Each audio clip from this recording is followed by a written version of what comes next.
S.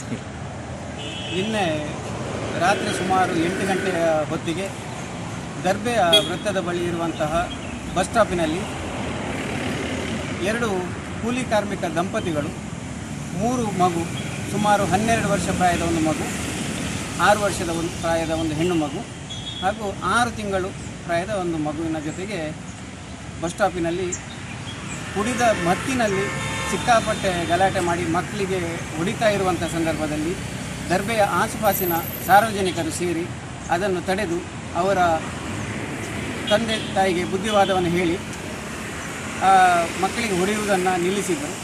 ಆದರೂ ಆ ದಂಪತಿಗಳು ಪಾನಮತ್ತರಾಗಿ ಮಗುವಿಗೆ ಹೊಡೆದು ಆ ಮಗುವಿನ ಜೀವಹಾನಿ ಮಾಡುವಂಥ ಸಂದರ್ಭದಲ್ಲಿ ರೋಟರಿ ಕ್ಲಬ್ ಪುತ್ತೂರು ಯುವ ಇದರ ನೇತೃತ್ವದಲ್ಲಿ ಮಹಿಳಾ ಮಕ್ಕಳ ಇಲಾಖೆ ಚೈಲ್ಡ್ ಕೇರ್ ಸೆಂಟರ್ 1098ಗೆ ನಾವು ದೂರವಾಣಿ ಸಂಪರ್ಕದಲ್ಲಿ ಅವರಿಗೆ ಈ ವಿಚಾರವನ್ನು ತಿಳಿಸಿ ಸುಮಾರು ತಡರಾತ್ರಿ 2 ಗಂಟೆಯ ತನಕ ಈ ಒಂದು ಪ್ರಹಸನ ನಡೀತಾ ಇತ್ತು.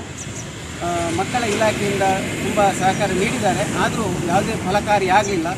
ಯಾಕೆಂತ ಹೇಳಿದರೆ ನಮ್ಮ ಉದ್ದೇಶ ಇಷ್ಟೇ ಇತ್ತು, ಆ 3 ಪುಟ್ಟ ಮಕ್ಕಳ ಜೀವರಕ್ಷಣೆ ಹಾಗೂ ಮುಂದಿನ ಒಂದು ಅವರ ಭವಿಷ್ಯವನ್ನು ರೂಪಿಸುವಂಥ ಒಂದು ಯೋಜನೆ ಹಾಗೂ ಒಂದು ಉತ್ತಮ ವಿದ್ಯಾಭ್ಯಾಸ, ವಸತಿ, ಊಟೋಪಚಾರದ ಒಂದು ವ್ಯವಸ್ಥೆ ಕಲ್ಪಿಸುವ ನಿಟ್ಟಿನಲ್ಲಿ ನಾವು ಮಹಿಳಾ ಮಕ್ಕಳ ಇಲಾಖೆಗೆ ದೂರನ್ನು ನೀಡಿದ್ದೇವೆ.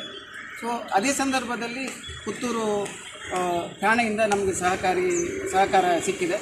ಜೊತೆಗೆ ಸಂಪ್ಯದ ಎಸ್ ಐ ಆಗಿರುವಂಥ ಶ್ರೀಯುತ ಉದಯ್ ರವಿ ಅವರು ಸುಮಾರು 2 ಗಂಟೆಗಳ ಕಾಲ ತಡರಾತ್ರಿ ನಮ್ಮ ಜೊತೆಗಿದ್ದು ಉತ್ತಮ ಮಾರ್ಗದರ್ಶನವನ್ನು ನಮಗೆ ನೀಡಿದ್ದಾರೆ. ಅಂತೂ ಆ ಪ್ರಯುಕ್ತವಾಗಿ ನಾವು ಇವತ್ತು ಬೆಳಗಿನಿಂದಲೇ ಆ ಕಾರ್ಯದಲ್ಲಿ ಪ್ರವಕ್ತರಾಗಿ ಒಂದು ದೂರನ್ನು ಪುತ್ತೂರಿನ ಪೊಲೀಸ್ ಠಾಣೆಗೆ ನೀಡಿದ್ದೇವೆ.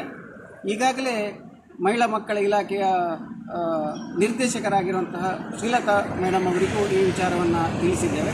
ಅವರ ಸೂಪರ್ವೈಸರನ್ನು ಈಗಾಗಲೇ ಇಲ್ಲಿ ಸ್ಟೇಷನ್ ಹತ್ರ ಕಳಿಸ್ತಾರೆ ಹಾಗೂ ಅವರ ಸುಪರ್ದಿಯಲ್ಲಿ ಪುತ್ತೂರಿನಲ್ಲಿರುವಂಥ ಮಕ್ಕಳ ಡೇ ಕೇರ್ ಸೆಂಟರ್ ಅಥವಾ ಆಶ್ರಮಕ್ಕೆ ಅವರನ್ನು